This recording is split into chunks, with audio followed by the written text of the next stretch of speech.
Assalamualaikum warahmatullahi wabarakatuh. Waalaikumsalam warahmatullahi wabarakatuh. Terima kasih saya ucapkan kepada kolegium yang telah memberi kesempatan kepada saya pada hari ini untuk mengisi acara webinar kolegium, dan terima kasih juga saya ucapkan kepada dari Kodi Laring-Faring yang sudah mempercayakan saya untuk mengisi modul Laring-Faring kali ini. Topik kita memang benar hari ini adalah tentang tata laksana sumbatan jalan nafas atas yang sehari-hari mungkin kita banyak ya dokter spesialis THT-KL menemukan kasus mungkin tidak hanya satu, mungkin dalam sehari mungkin bisa lebih dari satu ya, mendapatkan kasus-kasus dengan sumbatan jalan nafas atas. Ini sangat penting dipelajari dan ini modul yang harus dipahami oleh PPDS ya. Terima kasih juga kepada Dr. Shelly ya yang sebagai host, Dr. Arfiza, kemudian kepada Dr. Lina tadi, kemudian saya mohon izin kepada Prof, kepada guru besar, kepada dokter-dokter spesialis THT. Tadi Dr. Arfiza mengatakan saya pakarnya, padahal bukan ya. Saya cuma memberikan sedikit pembelajaran, mungkin ilmu yang saya dapatkan sehari-hari, mungkin saya belajar dari buku ya, untuk kita ulang kaji kembali. Terima kasih sebelumnya. Baiklah, kita mulai saja. Saya akan share screen.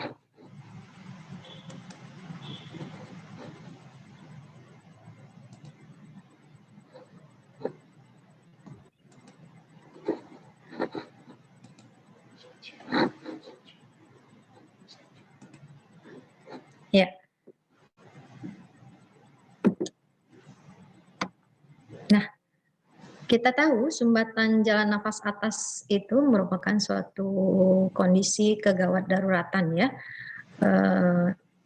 Sering kita jumpain dan banyak menimbulkan artinya suatu kegelisahan baik bagi pasien itu sendiri, keluarga maupun kita tenaga medis.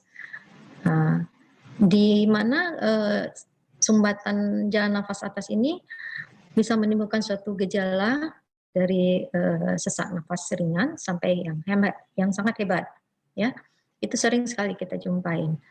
Di mana gejala sesak nafas hebat ini dapat mengancam nyawa bila tidak ditangani secara cepat dan tepat, sehingga kita sebagai klinisi yang menemukan kasus sumbatan jalan nafas ini memerlukan diagnostik yang cepat serta tindakan yang cepat dan tepat. Di mana sumbatan jalan nafas atas ini bisa terjadi pada semua usia dan semua jenis kelamin. Tujuan utama daripada tata laksana sumbatan jalan nafas atas ini adalah membebaskan jalan nafas untuk menjamin jalan masuknya udara ke paru-paru secara normal, sehingga menjamin kecukupan oksigenasi tubuh. Di mana penyebabnya banyak faktor ya. Gejala khasnya itu dijumpai adanya stridor, biasanya stridor inspirasi ya, inspirator. Kemudian kita memerlukan diagnostik dan tindakan yang cepat dan tepat. Kejadian daripada sumbatan jalan nafas atas ini bisa terjadi di mana saja, artinya di sepanjang saluran nafas atas. Namun yang sumbatan apabila terjadi di laring itu memerlukan perhatian khusus. Kenapa? Karena laring merupakan suatu yang lumennya cukup sempit. Dia merupakan sphincter atau pintu masuk ke saluran nafas bagian bawah. Jadi apabila terjadi obstruksi di laring, itu memberikan gejala yang lebih hebat sehingga memerlukan perhatian khusus. Keberhasilan daripada kita mentata laksana sumbatan jalan nafas atas ini harus dievaluasi dengan melakukan evaluasi jalan nafas dengan hati-hati, teliti dan cepat untuk identifikasi berbagai faktor penyebab. Berdasarkan gejala klinis dapat ditentukan level dan gradasi sumbatan. Ini penting untuk menentukan terapi awal. Sedangkan terapi definitifnya tergantung dari penyebab penyakit yang mendasarinya.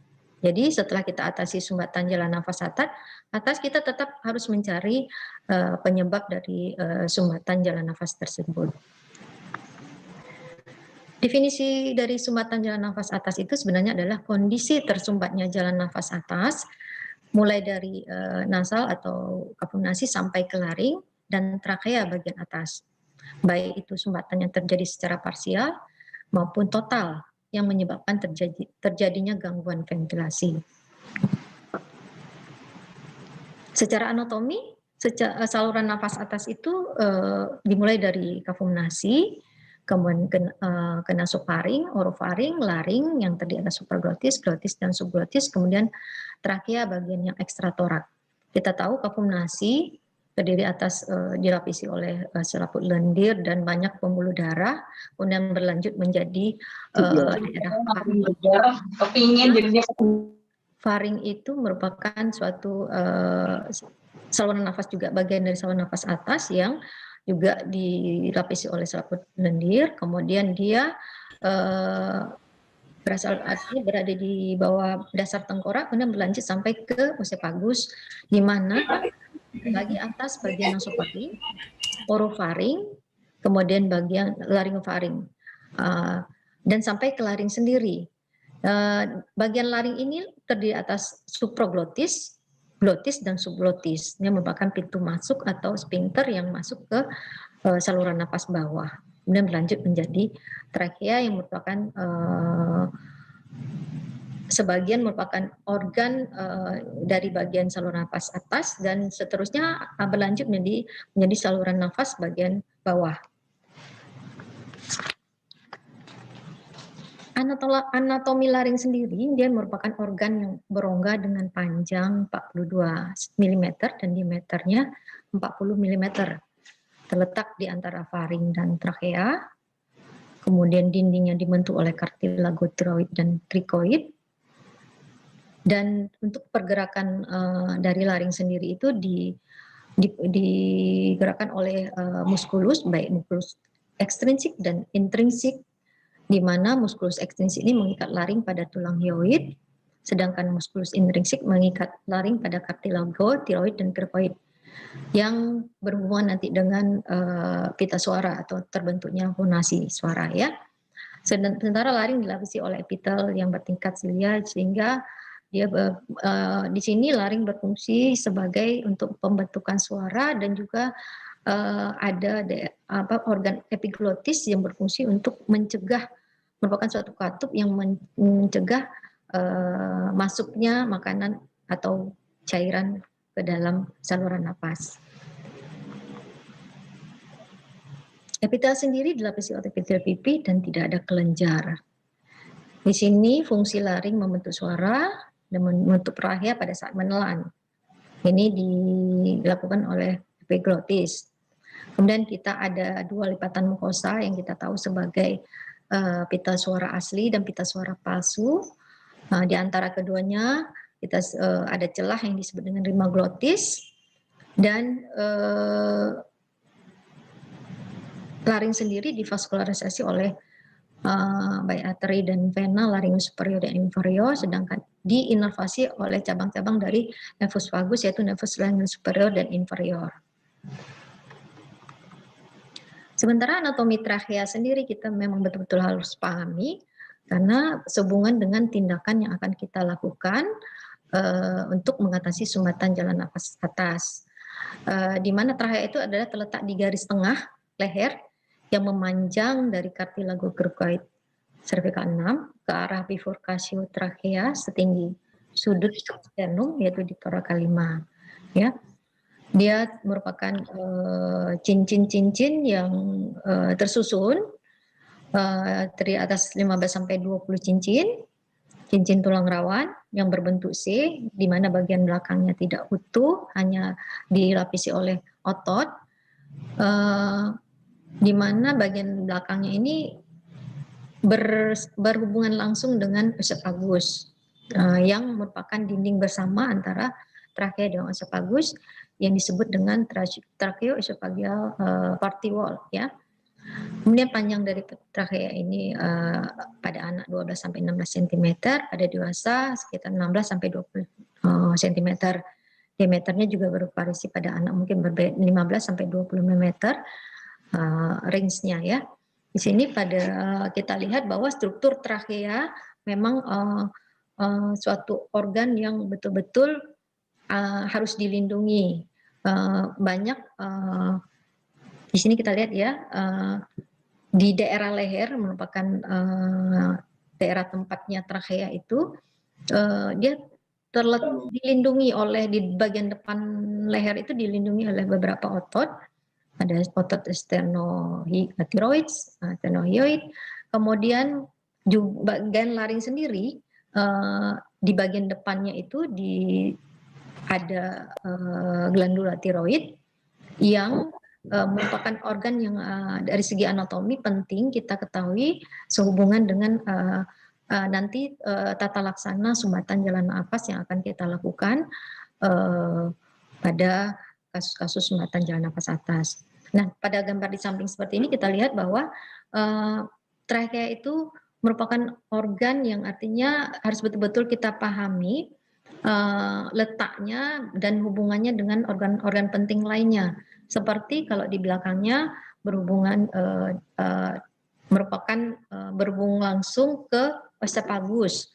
Sementara di bagian lateralnya sendiri itu banyak sekali organ-organ penting seperti arteri, vena, ya, kemudian saraf yang semuanya penting apabila mengalami suatu cedera maka akan berefek bagi si pasien.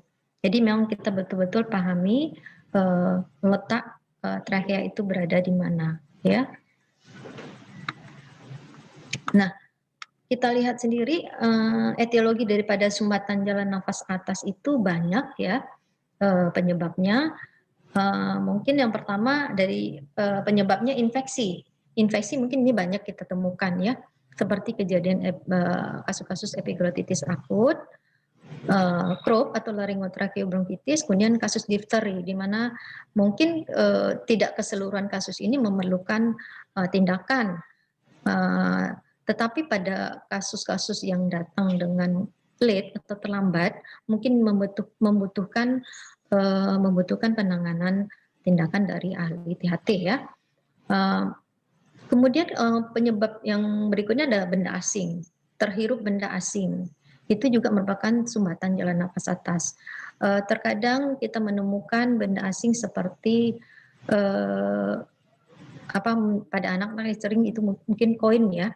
Nah, koin koin mungkin dari segi posisi letak daripada benda asing itu mungkin menimbulkan sumbatan jalan nafas baik itu parsial ataupun total, atau benda-benda lain yang terhirup seperti sering kita jumpai kasus fluid ya, fluid yang masuk ke saluran jalan nafas atas. Kemudian penyebab berikutnya tumor.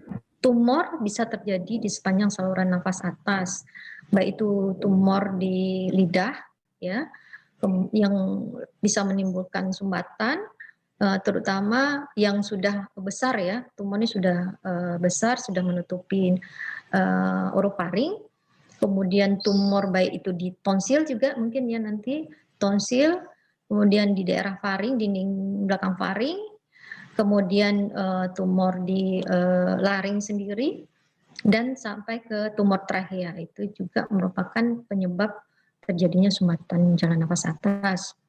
Kemudian karena trauma, baik itu karena trauma leher, ya mungkin terjerat atau karena tertebas oleh benda tajam, kemudian karena trauma tertelan cairan korosif, atau karena trauma inhalasi. Kemudian karena etiologi berikutnya adalah paralisis pita suara yang bisa disebabkan oleh karena komplikasi dari tiroidektomi.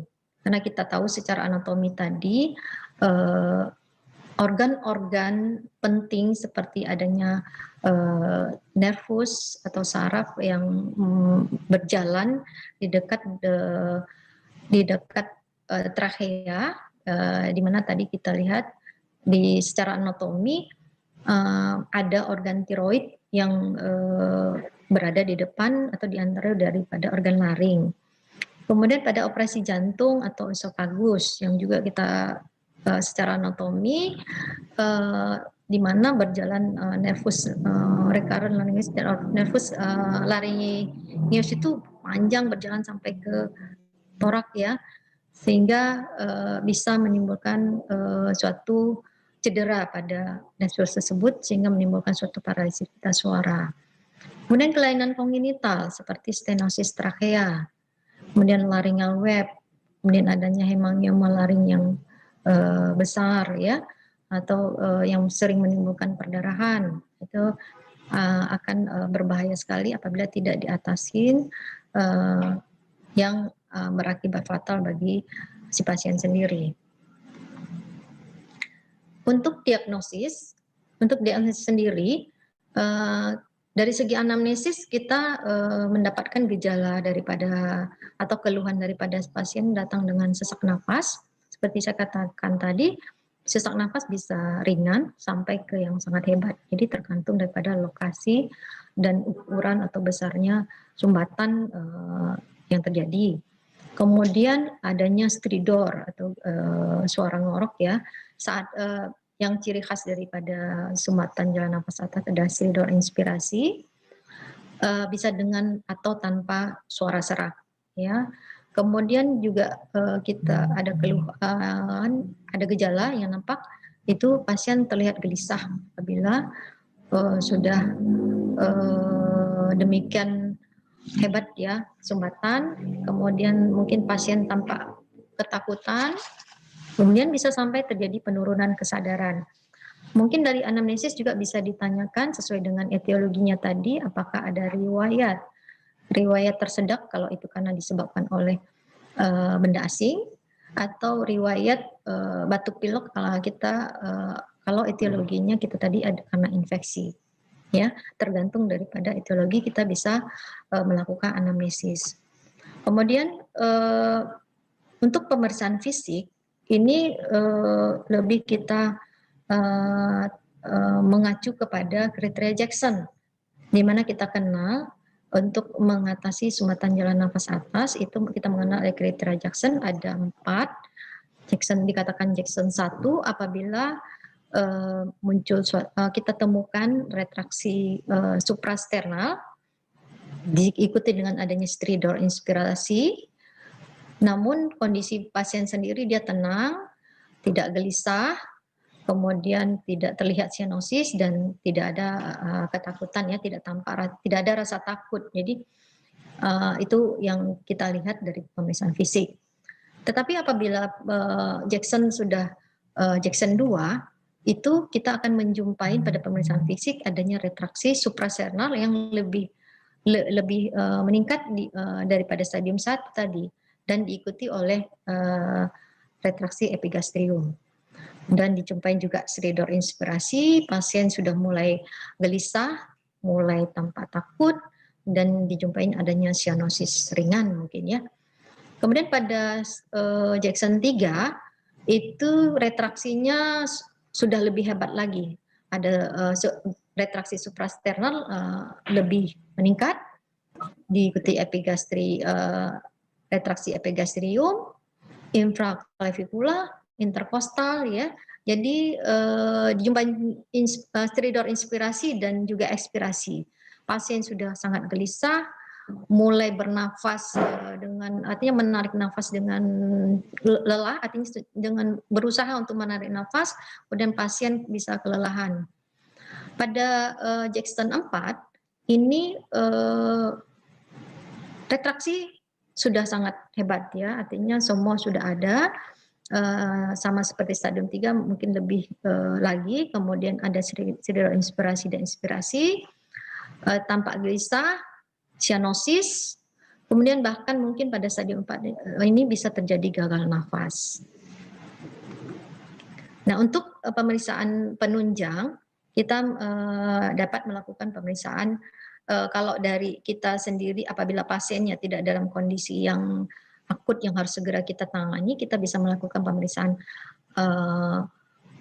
yang sederhana larynxoscopy indirect sebenarnya ya, yang bisa menggunakan cermin laryngoskop. Tetapi apabila ada fasilitas, kita dapat melakukan larynxoscopy direct, baik itu secara rigid atau fiber optik, di mana di sini kita bisa tampak adanya apakah ada massa, apakah hanya berupa odema, atau kita jumpai ada parese pita suara, atau ada nampak tanda-tanda trauma. Ya di situ tergantung daripada etiologi. Jadi sangat penting di sini melakukan larynxoscopy direct. Untuk pemeriksaan penunjang yang lain mungkin kita membutuhkan pemeriksaan radiologi. Kita lakukan pemeriksaan soft tissue Colli, antero-posterior dan lateral dengan posisi ekstensi. Ini juga untuk mengetahui seberapa sempit ya jalan nafas dari yang mengalami sumbatan. Atau bila memungkinkan, itu dilakukan CT scan leher dan kepala. Untuk terapi sumbatan jalan nafas atas sendiri, ya sebenarnya tergantung daripada penyebab. Tapi apabila datang dia ke tempat kita, mungkin kita nilai dulu dalam kondisi bagaimana, ya. Yang paling penting ABC-nya dulu, ABC airway, breathing, circulation-nya itu bagaimana kita tangani ya dulu ya. Kemudian kalau yang mendasarinya adalah infeksi, setelah kita melakukan airway, breathing, circulation, itu cukup kita lakukan medikamentosa.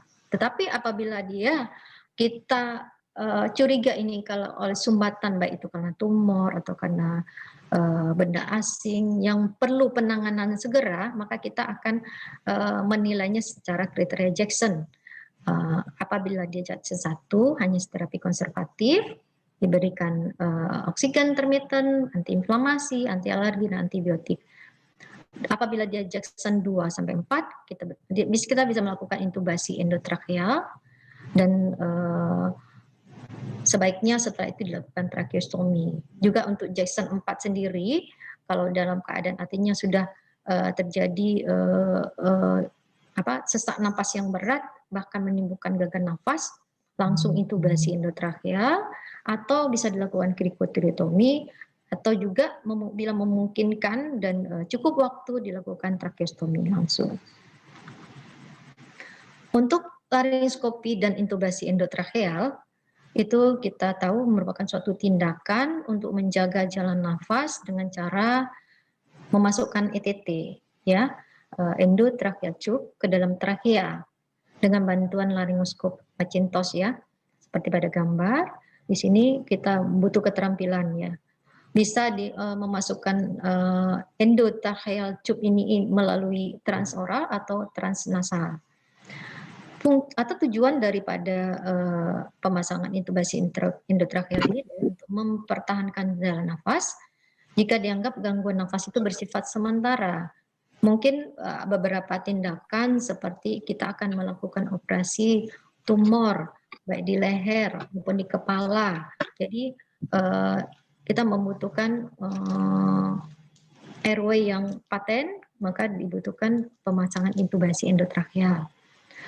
Juga pada kondisi-kondisi pasien yang akan kita lakukan tracheostomi pada anak dan bayi, kita tetap membutuhkan dilakukannya intubasi endotracheal terlebih dahulu.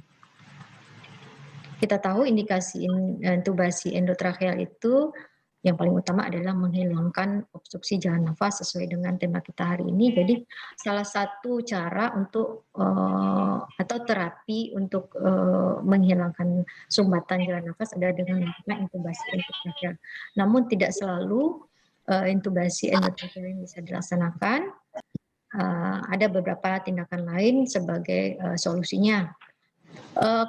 Indikasi yang berikutnya adalah memungkinkan untuk ventilasi mekanik dan terapi oksigen. Ini banyak dipakai pada pasien-pasien yang tidak terjadi penurunan kesadaran, pasien-pasien di ICU itu untuk ventilasi dan terapi oksigen. Kemudian pasien-pasien gagal nafas tadi Jackson 4 tetap kalau bisa kita lakukan intubasi endotrakeal. Kemudian indikasi hiperventilasi untuk pasien hipertensi intrakranial. Kemudian indikasi lain adalah untuk memfasilitasi suction, artinya untuk memudahkan mengeluarkan sekret ya, atau disebut toilet pulmonal. Kemudian untuk pada pasien-pasien shock tetap kita indikasikan untuk intubasi endotrakeal. Yang paling penting adalah untuk proteksi jalan nafas, misalnya pada beberapa operasi besar seperti operasi jantung, operasi tumor kepala leher, tumor jalan nafas ya, itu membutuhkan indikasi intubasi endotrakeal. Dan ini mungkin sejawat THT sering melihat anestesi melakukannya atau kita sendiri yang melakukannya. Teknik daripada intubasi endotrakeal ini sendiri, pertama kita pastikan dulu ventilasinya aman ya. Kemudian kita pasang dan cek semua keperluan peralatan. Kemudian pilih ukuran ET yang tepat ya, tepat sesuai dengan umur ya. Kemudian pilih tipe dan ukuran yang tepat untuk blade daripada laryngoskop. Pastikan lampunya ready, artinya baterainya ada sehingga bisa menerangi laryngoskop. Kemudian dites fungsi daripada ET itu secara menyeluruh, pasang stilet dan dikasih lubrikasi ET tube itu ya, artinya dikasih pelumas atau jelly ya bisa. Kemudian kita posisikan pasien dalam posisi sniffing. Berikutnya kita bersihkan jalan nafas menggunakan suction, kemudian kita buka mulut pasien dengan tangan kanan ya, seperti pada gambar. Kemudian laryngoskop dipegang tangan kiri. Kemudian diamankan bibir pasien, masukkan blade di antara gigi. Dan di sini harus hati-hati untuk tidak mematahkan gigi karena ini sering menjadi suatu komplikasi daripada pemasangan ET apabila kita tidak hati-hati dalam melakukan intubasi endotrakeal. Kemudian dilewatkan blade dari laryngoskop itu sendiri pada sisi kanan lidah. Kemudian masukkan blade ke dalam hipoparing dan kita sisihkan lidah ke sebelah kiri. Ya. Kemudian kita angkat sedikit laryngoskop ke atas dan depan sehingga tangan itu merubah sudut blade untuk kita dapat melihat. Yang pertama kita akan lihat epiglotis, kemudian kita akan mendorong sedikit sehingga kita nampak vocal cord. Ya. Kemudian ET yang sudah kita siapkan, kita masukkan, kemudian sesuaikan kedalamannya. Ini berbeda-beda pada orang, yaitu terutama jenis kelamin, seberapa panjang yang akan kita masukkan. Kemudian kembangkan cuff-nya untuk mencapai seal yang tepat. Kemudian perhatikan pergerakan dinding dada dan auskultasi suara nafas pada paru kanan dan kiri. Jadi sini penting sekali, jangan sampai terjadi false throat. Mungkin hanya pada satu sisi saja yang masuk ya, terjadi bronchial intubation jadinya. Ini false throat. Makanya perlu dilakukan auskultasi suara nafas pada paru kanan dan kiri apakah sudah seimbang kanan dan kiri. Apabila sudah, kita fiksasi posisi ET tube itu dengan menggunakan plaster ya, artinya kuat, artinya tidak fiksasi yang benar, tidak sehingga tidak mudah dia untuk bergeser. Kemudian kita hubungkan dengan ventilasi lewat tube tersebut. Ada beberapa hal yang menimbulkan suatu sulit intubasi. Di sini yang pertama adalah kemampuan gerak leher. Artinya pada orang-orang dengan cedera tulang leher atau tulang servikal, itu kita harus hati-hati dalam melakukan intubasi gerak leher. Bahkan mungkin sulit kalau kita dapatkan pasien yang perlu kita intubasi tapi pernah mengalami cedera pada tulang servikal. Ini merupakan suatu yang harus kita amati bahwa ini satu kesulitan dalam intubasi. Kemudian leher pendek ya, ini sangat sulit kita lakukan intubasi. Gerak daripada leher itu terbatas, baik itu oleh karena operasi sebelumnya atau adanya artritis. Jadi yang paling penting karena tadi kita tahu posisi daripada untuk melakukan intubasi endotrakeal ini adalah posisi sniffing dan kita juga melakukan gerakan pada leher, jadi hati-hati terhadap adanya gerak leher yang apabila kita lakukan gerak leher yang berlebihan. Kemudian juga kita harus amati external phase seperti mikrognathia, artinya pada dengan rahang yang kecil mungkin agak kesulitan kita melakukan intubasi atau adanya jaringan sikatrik bekas operasi sebelumnya pada wajah, trauma dan perdarahan pada wajah. Itu juga merupakan suatu kesulitan untuk intubasi.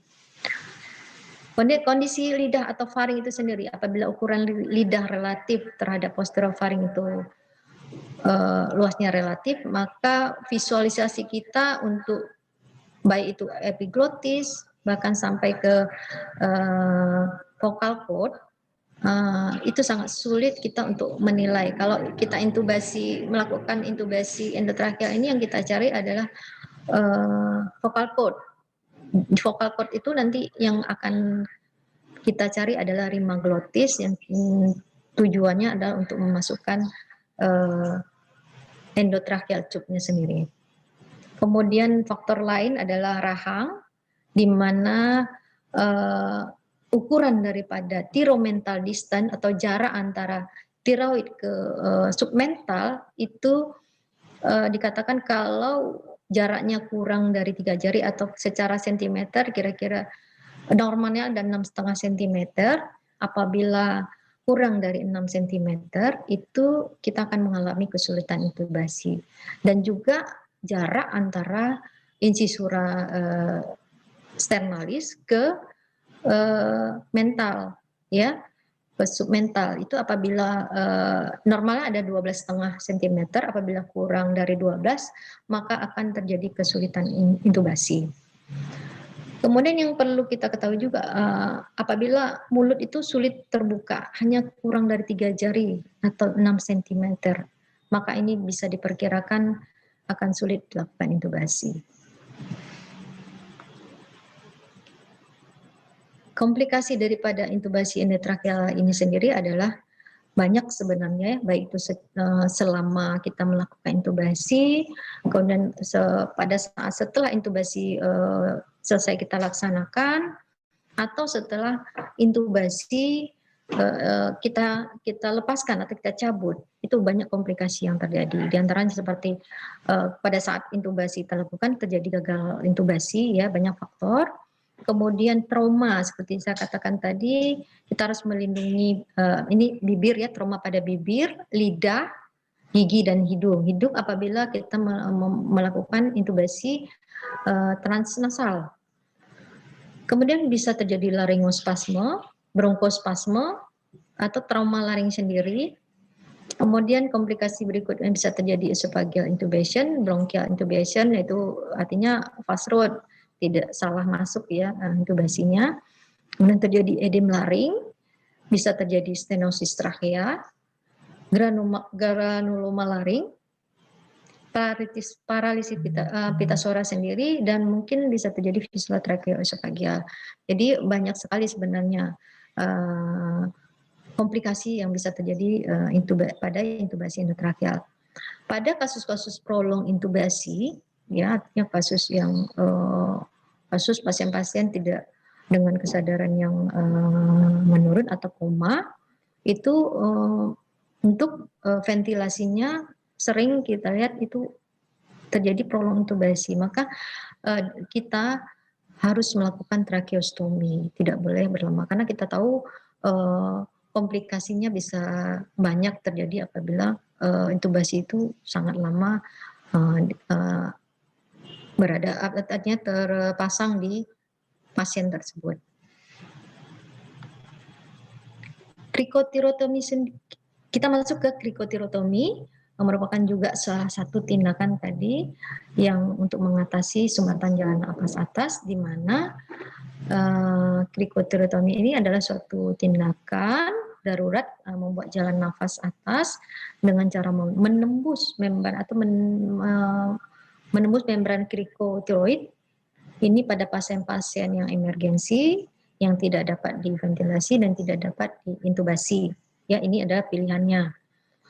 Ada krikotomi jarum, atau ada needle krikotomi tekniknya, kemudian teknik surgical krikotirotomi, di mana bisa dilakukan prosedur dari krikotirotomi ini sendiri merupakan prosedur darurat dan dikerjakan dalam waktu yang singkat, ya, karena krikotirotomi sendiri ini kita tahu tadi merupakan penanganan yang paling pertama untuk kasus-kasus pasien dengan gagal nafas yang tadi kalau kita lihat kriteria Jackson adalah kriteria Jackson 4, ya.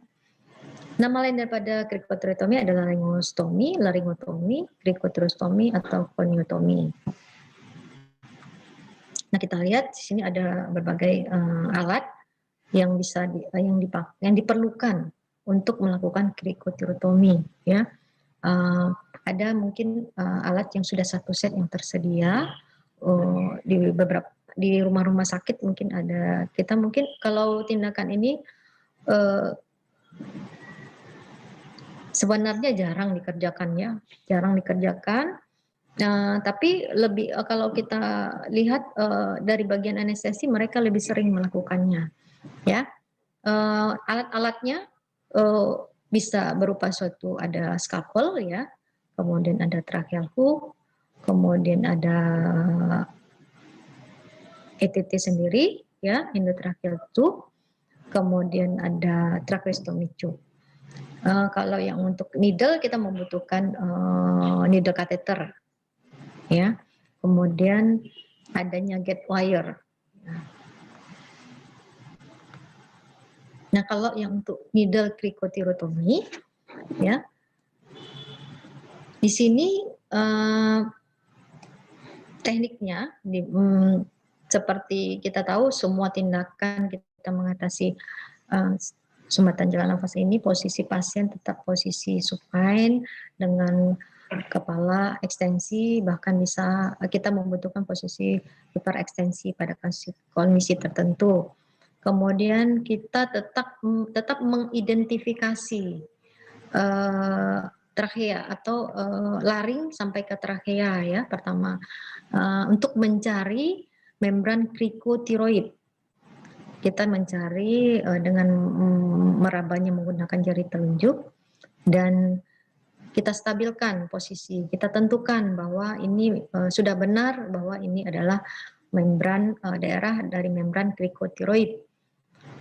Kemudian kita gunakan jarum suntik yang telah dihubungkan dengan intravenous catheter, ya, nomor 14 atau 16 yang berisikan cairan salin NaCl. Kemudian kita tusukkan ke daerah yang kita perkirakan tadi adalah membran krikotiroid dengan sudut 30 sampai 45 derajat ke arah kaudal. Seperti pada gambar ini, ya.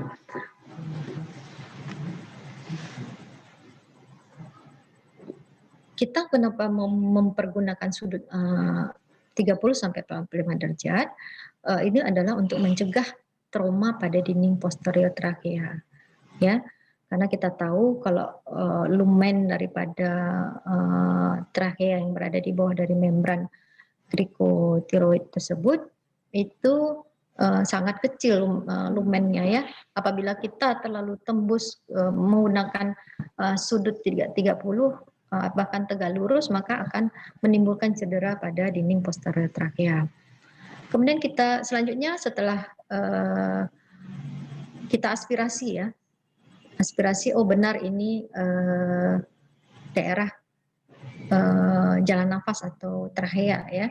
Kemudian kita cabut jarum dan stilet, ya. Kemudian kita dorong kateternya agak lebih jauh, ya. Jadi karena kateter ini artinya tidak bersifat tajam lagi karena jarumnya dari kita cabut, kita bisa mendorongnya lebih jauh. Kemudian kita aspirasi udara untuk kita aspirasi lagi udara untuk memastikan posisi dalam trakea. Apabila terjadi bubble, mama benar-benar bahwa itu daerah trakea. Kemudian setelah posisi daripada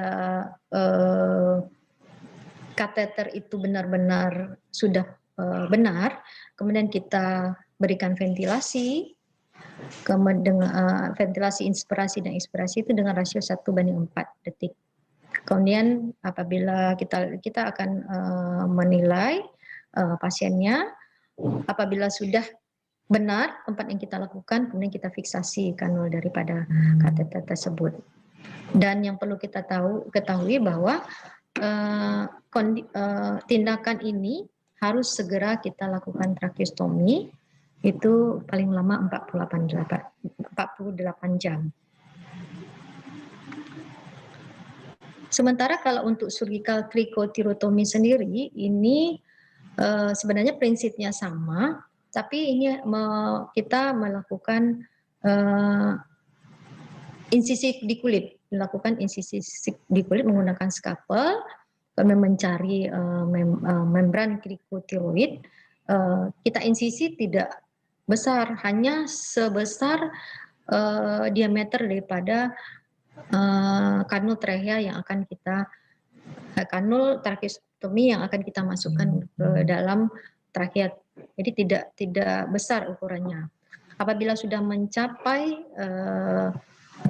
membran krikotiroid, insisi scalpel tersebut kita letakkan sebagai penuntun dan kemudian kita lebarkan, kemudian dengan bantuan hook kita buka membran, kemudian kita masukkan kanul tracheostomi perlahan, kemudian kita pasang kanul tersebut dengan ventilasi ya, ventilasi dari oksigen untuk ventilasi.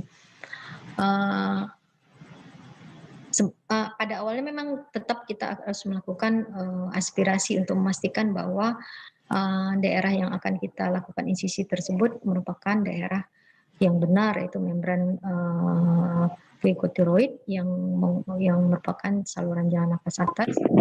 Dan apabila kita lakukan aspirasi akan keluar bubble ya. Jadi tetap sama prinsipnya. Cuman di sini surgical cricotirotomy insisinya mungkin lebih kecil ya. Jadi perdarahan jadi lebih sedikit ya, kemungkinan infeksi juga lebih sedikit. Kemudian tindakan yang mungkin sering sekali kita lakukan adalah tracheostomy. Tracheostomy merupakan tindakan kalau kita dokter THT sering melakukan, bahkan mungkin lebih sering melakukan tracheostomy daripada cricotirotomy. Di sini pengertian tracheostomy sendiri adalah tindakan operasi membuat lubang di dinding anterior daripada trakea, kemudian memasangkan kanula dalam lumen trakea untuk mempertahankan jalan nafas. Jadi sama prinsipnya seperti yang lain. Tracheostomy ini ada yang sifatnya elektif atau terencana, dan ada emergensi yang langsung kita tindak dalam kondisi darurat. Ada yang sifatnya sementara atau temporer, dan ada yang permanen. Kemudian ada yang lekat tinggi, menengah, dan rendah. Jadi tergantung daripada bisa juga dari sumbatan atau dari kepentingan yang akan kita lakukan. Misalnya pada operasi dari karsinoma laring ya, karena operasi karsinoma laring ini membutuhkan artinya trachea yang akan kita capai untuk dan akan kita tinggalkan, dan akan kita langsung kita hubungkan trachea dengan kulit, mungkin paling bagus apabila kita melakukan letak tinggi ya. Kemudian indikasi daripada tracheostomy itu sendiri adalah untuk mengatasi saluran sumbatan jalan nafas akut. Kondisi-kondisi akut itu tracheostomy sering ya kita lakukan. seperti adanya infeksi saluran napas atas pada epiglotitis akut yang berat ya, kemudian pada penyakit Croup, kemudian akibat trauma laring, trauma kepala leher, tumor jinak atau ganas pada faring, laring, dan esofagus, kelainan kongenital saluran nafas atas, kemudian paralisis bilateral daripada abduktor, ya, kemudian benda asing jalan nafas atas, dan kondisi prolong intubasi. Itu memerlukan tindakan tracheostomi. Kemudian fungsi lainnya adalah untuk mengeluarkan sekret dari tracheobronchial, jadi untuk toilet dari paru pulmonal pada pasien-pasien dengan bronkopneumonia, bronkoektasis, kondisi pasien-pasien dalam kondisi koma. Kemudian juga untuk menunjang pemberian nafas bantuan pada pasien dengan paralisis otot nafas, emfisema paru, mungkin kita lebih cocok melakukan tracheostomi. Kemudian mencegah aspirasi. Banyak pasien-pasien kita yang dilakukan operasi bedah kepala leher, yang artinya kondisi jalan nafas sendiri itu akan menimbulkan suatu aspirasi, ya. Jadi sangat penting kita lakukan tracheostomi, dan juga pada keadaan kelumpuhan laring sendiri. Instrumen atau alat untuk tracheostomi kita siapkan spray dengan anestesi lokal. Jadi biasa kita pakai lidocaine 2%, bisa dengan epinefrin atau tanpa epinefrin. Pisau dengan bisturi nomor 11 dan 15 dan skapelnya, pinset anatomis, gunting panjang dengan ujung yang tumpul, hak tumpul yang kecil, klem arteri lurus dan bengkok, retraktor untuk membuka lumen trakea, suction dan kauterisasi, kanul trakea, dan juga forceps. Jadi seperti pada gambar kita siapkan, ya. Jadi memang tindakan tracheostomi ini membutuhkan persiapan, ya. Tidak hanya persiapan pada pasiennya sendiri, persiapan daripada alat, kemudian persiapan daripada operatornya sendiri, ya.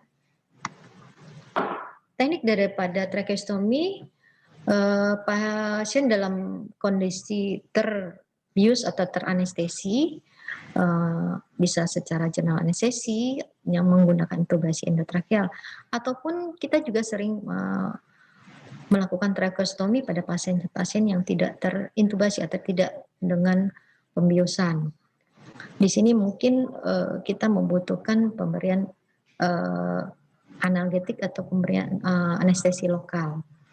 Dan langkah berikutnya kita lakukan identifikasi trakea. Nah, kita lihat trakeanya ada enggak yang menghalangi leher bagian depan itu untuk kita lakukan tracheostomi. Selanjutnya kita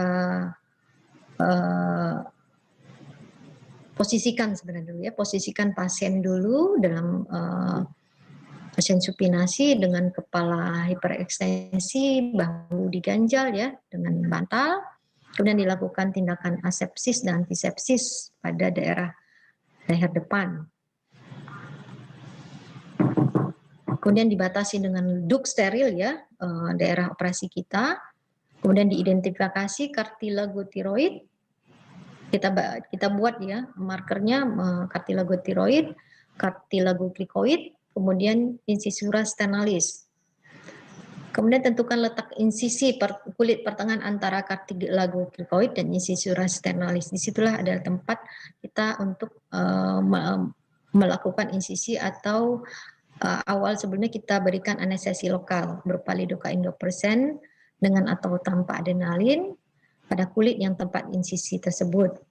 Setelah kita anestesi lokal, maka kita identifikasi tempat insersi jarum suntik tersebut apakah sudah benar. Kemudian dilakukan insisi kulit sampai ke subkutis. Bisa insisinya secara vertikal atau horizontal sampai menembus fascia. Jadi keuntungan daripada insisi ini, kalau vertikal biasanya dilakukan pada kondisi-kondisi emergensi ya, sangat emergensi. Horizontal mungkin pada kasus-kasus elektif, namun keuntungan daripada horizontal ini sendiri psikiatriknya dari segi kosmetik ya mungkin akan lebih bagus dibandingkan dengan yang vertikal. Setelah kita melakukan insisi kulit sampai ke subkutis sampai menembus fascia, kita akan menjumpai otot-otot strap muscle yang kita sisihkan secara tumpul di tengah atau midline. Kemudian kita setelah itu tersisihkan dibantu dengan asisten dengan yang menggunakan hak kiri dan kanan, maka akan tampak bagian trachea ya. Terkadang tidak langsung nampak trachea karena trachea itu berada di belakang daripada glandula tiroid.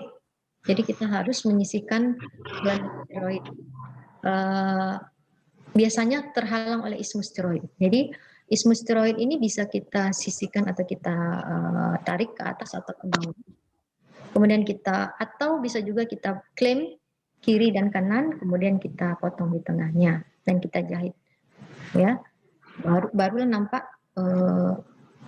trachea. Kemudian kita identifikasi trachea yang sudah kita temukan dengan melakukan aspirasi menggunakan spuit yang berisi cairan, dan apabila kita aspirasi akan tampak air bubble. Ya, berarti itu sudah benar bahwa kita berada di trachea. Kemudian kita lakukan insisi trachea berbentuk Bjork flap atau U terbalik. Di sini banyak kombinasi atau bentuk daripada insisi di trachea. Nanti kita lihat.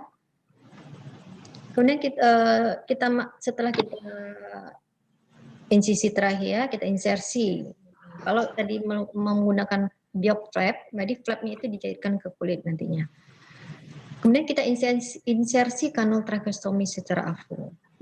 Nah, hindari false throat, artinya salah masuk, tidak masuk ke lumen trachea, tapi dia masih berada di luar. Jadi untuk memastikan apakah dia berada pada tempat yang benar, tidak false throat, itu kita mungkin meletakkan atau meletakkan benang di depan daripada tube tracheostomi tersebut. Apakah terjadi hentakan udara, nafas dari dalam? Kalau itu terjadi hentakan udara, benangnya bergerak, terhembus atau bergerak, maka itu sudah dipastikan bahwa benar. Dan kita kontrol untuk memastikan tidak adanya false throat ya tadi dengan selanjutnya kita lakukan fiksasi. Fiksasi bisa dilakukan dengan mengembangkan cuff, ya, kemudian dengan memasang kasa, mengistoma, kemudian pasang tali. Dengan kita ikatkan di belakang tali dan jangan terlalu ketat, mungkin bisa dengan meletak dua jari di situ sehingga tidak ketat ya, tidak terlalu tercekik pasien. Kemudian kita evaluasi komplikasi daripada tindakan kita tersebut dengan melakukan pemeriksaan fisik leher, ya.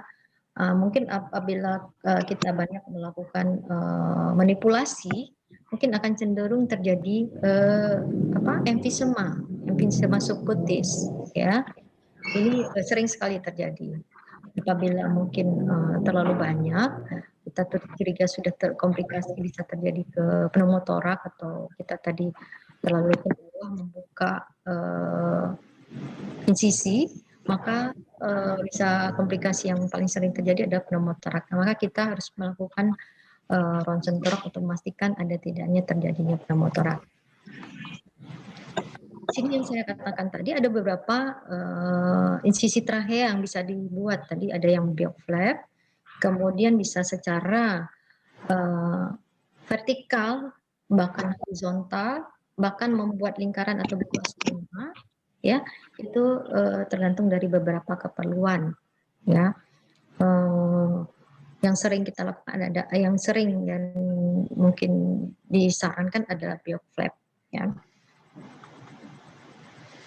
Komplikasi daripada tracheostomi itu sendiri bisa terjadi selama kita melakukan tindakan, yang paling sering adalah perdarahan, ya, kemudian cedera pembuluh darah besar karena kita terlalu manipulasi ke lateral, kemudian kerusakan dari trachea dan laring, kerusakan struktur paratrachea, terjadi cedera pada nervus laryngeus recurrent karena kita terlalu ke lateral, kemudian cedera dinding belakang trachea, kemudian emboli udara, apnu, dan henti jantung. Mungkin sering terjadi komplikasi ini intraoperatif pada apabila kita kesulitan mendapatkan trachea disebabkan oleh karena mungkin ada tumor di depan, ya, yang menghalangi.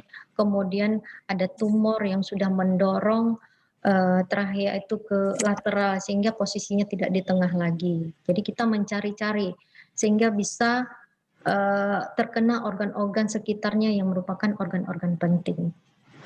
Kemudian komplikasi segera hari pertama sampai ke 14 itu bisa terjadi seperti emfisema subkutis, ya. Kemudian kanulnya tidak di tempatnya lagi, terjadi perubahan posisi. Ini ditandai mungkin dengan pasien sesak kembali, ya, padahal kita sudah dilakukan tracheostomi, tapi kenapa pasien sesak kembali? Kita harus menilai apakah posisi kanul sudah berada pada tempatnya atau sudah berubah. Kemudian komplikasi yang segera akan terjadi di hari pertama sampai 14 juga seperti saya katakan tadi, pneumotorak, pneumomediastinum, sumbatan kanul, ya, nekrosis trachea, perdarahan sekunder, gangguan menelan, edema paru, dan infeksi. Jadi keseluruhan komplikasi ini bisa saja terjadi karena kalau sumbatan kanul itu terjadi karena kita tahu bahwa udara nafas yang awalnya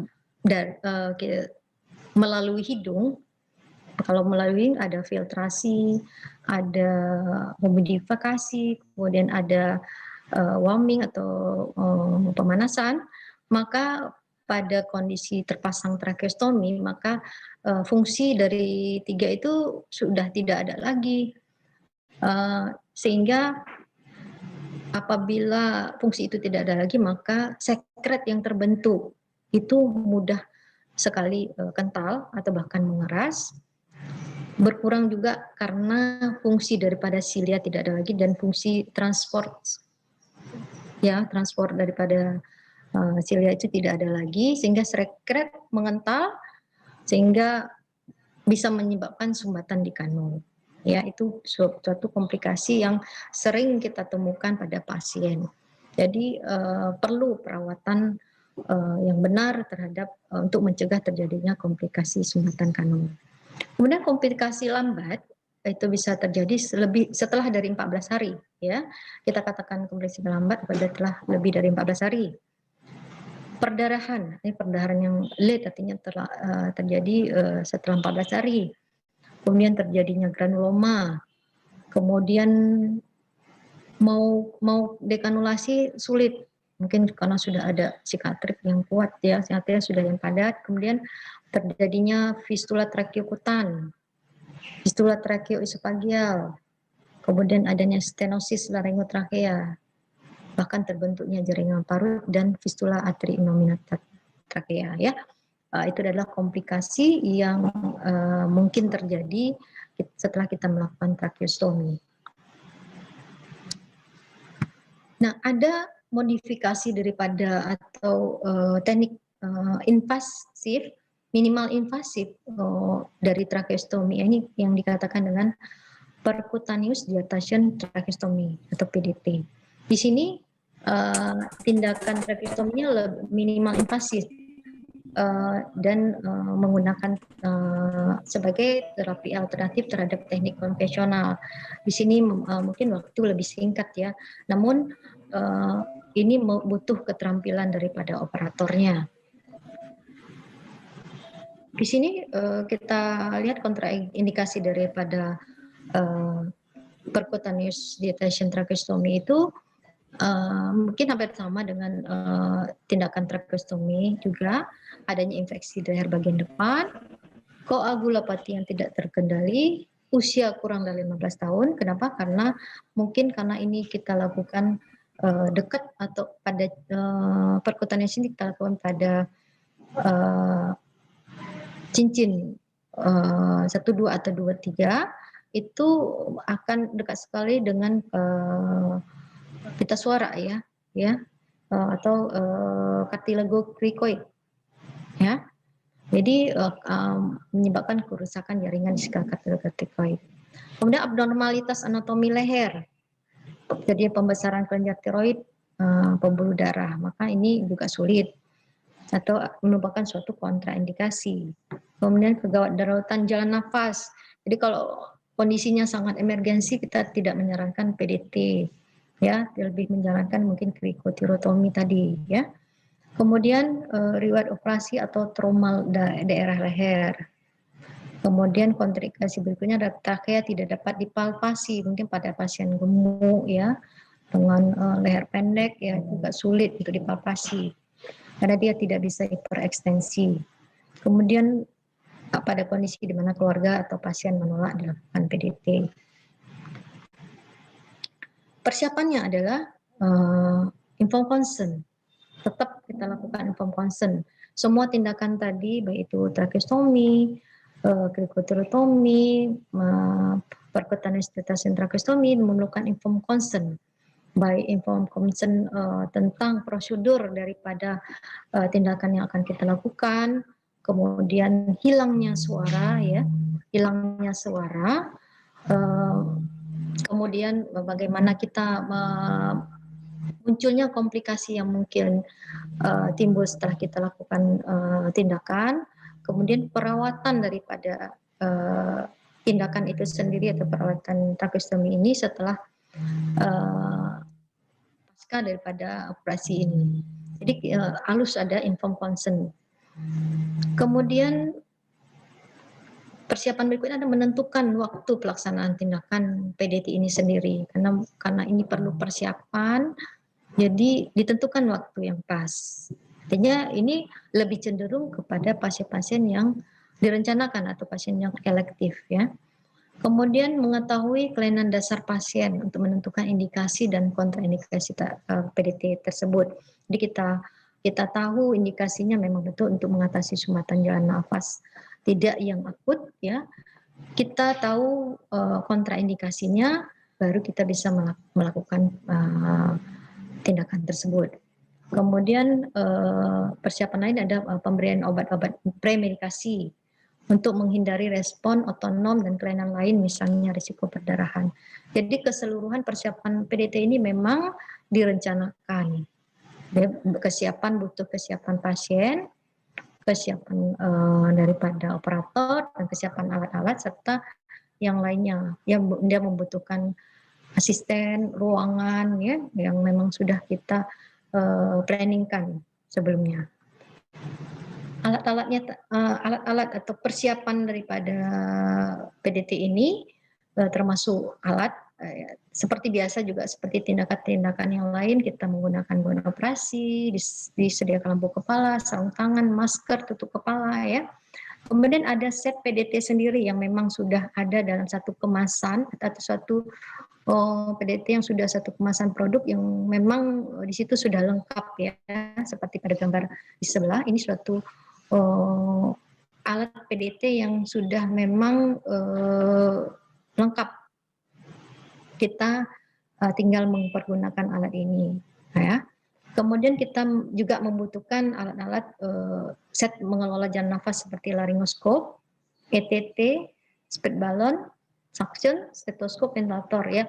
Ini untuk mengantisipasi kondisi apabila tidak berhasil dilakukan PDT. Kemudian obat-obat emergensi sendiri. Nah, kemudian obat-obat yang untuk mengantisipasi kondisi yang tidak membutuhkan seperti munculnya tensinya naik oleh karena nyeri atau oleh karena perdarahan ya. Tekniknya sendiri membutuhkan keterampilan dari seorang operator dan anatomi dari pemahaman atau anatomi dari pasien itu sendiri. Jadi kita tetap mengidentifikasi trachea sesuai dengan anatomi leher. Ya, pasien tetap kita kita identifikasi, kita raba, kemudian kita tentukan, kita buat marker ya, sehingga betul-betul tepat tindakan yang akan kita lakukan. Kemudian posisi pasien hiperekstensi dengan bahu diganjal, bantal, kemudian diberikan premedikasi, sedasi, analgetik, pelumpuh otot, kemudian dilakukan tindakan aseptik, antiseptik di daerah insisi yang akan dibuat, kemudian dibatasi dengan duk steril.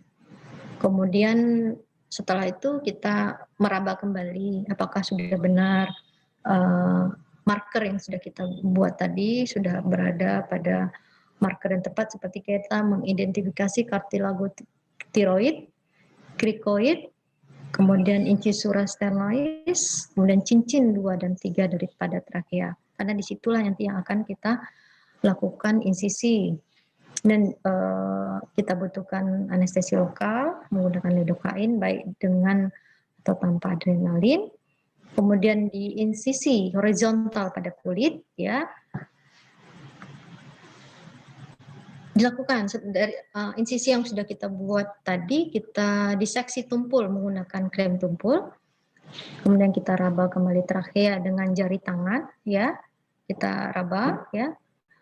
Kemudian kita insersi ya. Kita insersi spring dan jarum kateter. Dia sesuai dengan set yang ada tadi, kita masukkan spring dan jarum kateter nomor 12 seperti pada gambar A ini. Kemudian kita lakukan aspirasi. Apabila keluar air bubble, maka itu sudah masuk ke trakea. Jadi kita tetap dengan sudut 30 sampai 45 derajat tadi untuk mencegah timbulnya trauma pada bagian posterior daripada trakea. Kemudian kita masukkan kawat pemandu atau guide wire yang dalam set PDT tadi sampai batas waktu kawat pemandu ya. Sampai masuknya kawat pemandu nanti ada batasnya di situ. Kemudian jarum kateter dicabut ya setelah kawat masuk, guide wire masuk. Kemudian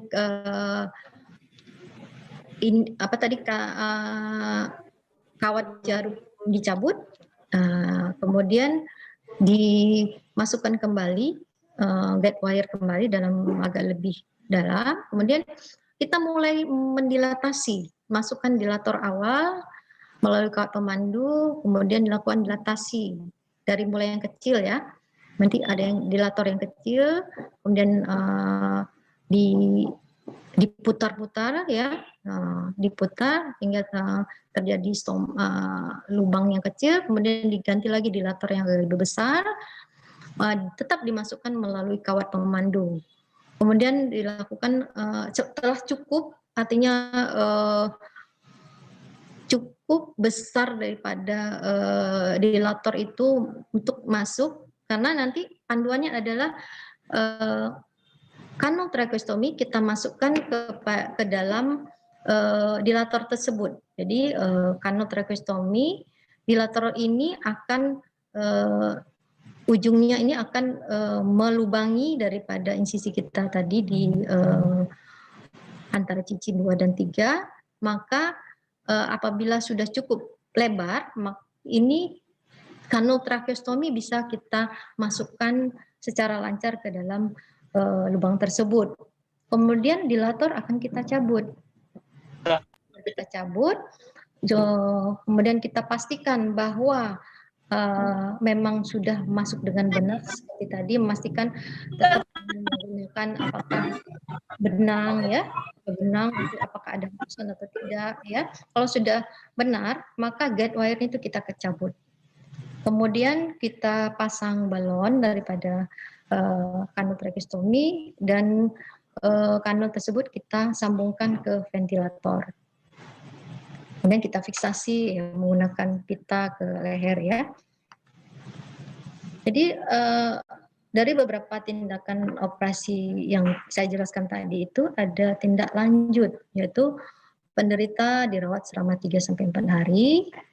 dilakukan perawatan kanul dan inner kanul sendiri, serta kita lakukan observasi ada tidaknya komplikasi. Jadi di sini perawatan kanul mungkin bisa dilakukan suction ya, suction mungkin bisa awal-awalnya bisa per jam ya. Kemudian dilakukan nebulizer, itu nebulizer per 6 jam, setiap 6 jam selama 15 menit. Kemudian inner kanulnya sendiri dicuci ya, dicuci setiap hari. Kemudian luka daripada insisi yang mungkin seperti pada tindakan tracheostomi, ada jahitan, itu kita rawat. Nah, kemudian fiksasi balon yang sudah kita lakukan untuk tindakan baik itu tracheostomi, itu dikempiskan dalam 6 jam pasca operasi. Penderita diedukasi cara perawatan kanul dan inner kanul, serta tindakan pertama bila kanul buntu, total, atau salah posisi. Jadi, inform concern sebelum kita melakukan tindakan tracheostomi atau tindakan PDT, itu termasuk daripada bagaimana cara perawatan kanul. Ya, jadi pasca bedah ini sangat menentukan sekali setelah kita melakukan tindakan. Nah, untuk perawatan pasca operasi sendiri, ada beberapa hal yang mesti kita pahami atau kita jelaskan adalah proses humidifikasi ini sangat penting. Bisa menggunakan head and moisture exchanger, stoma protector, dan nebulisasi. Tadi saya katakan sering kita melakukan nebul, itu kita sarankan nebulizer per 6 jam selama 15 menit. Kemudian dilakukan penghisapan sekret atau suction. Kemudian penggantian kanul. Jadi tidak selalu sebenarnya kita perlu mengganti kanul. Kanul, inner kanul dilakukan penggantian apabila pecah mungkin ya, pecah. Kemudian kalau yang outer kanul atau kanul luar itu bila terjadi perubahan posisi kanul atau terjadi obstruksi di kanul luar atau outer kanul, atau terjadi kerusakan di balonnya atau cuff-nya, atau yang kita ganti kanul apabila yang awalnya kita pergunakan kanul ukuran yang tidak sesuai untuk pasien, tapi sudah mendapatkan kanul yang sesuai, maka kita ganti sesuai dengan pasiennya. Kemudian kita berikan antibiotik profilaksis pada kondisi-kondisi infeksi paru dan atau infeksi spesifik lainnya. Dekanulasi juga penting kita perjelas di sini, karena tidak selamanya pasien kita pertahankan kanul tracheostomi. Ada beberapa kondisi apabila sudah pasien jalan nafasnya sudah paten, maka kita melakukan tindakan dekanulasi. Kemudian juga pada pasien-pasien dengan ventilasi mekanik yang lama, kemudian dekanulasi itu dapat dilakukan apabila tekanan gas darah arteri sudah stabil, hemodinamiknya stabil, ya. Kemudian tidak ada infeksi yang aktif, tekanan CO2-nya kurang dari 60 mm Hg, tidak ada gangguan psikiatrik, tidak ditemukan kelainan secara endoskopi, atau jika ada stenosis kurang dari 30% dari jalan nafas, fungsi menelan baik, mampu untuk batuk dan mengeluarkan sekret. Jadi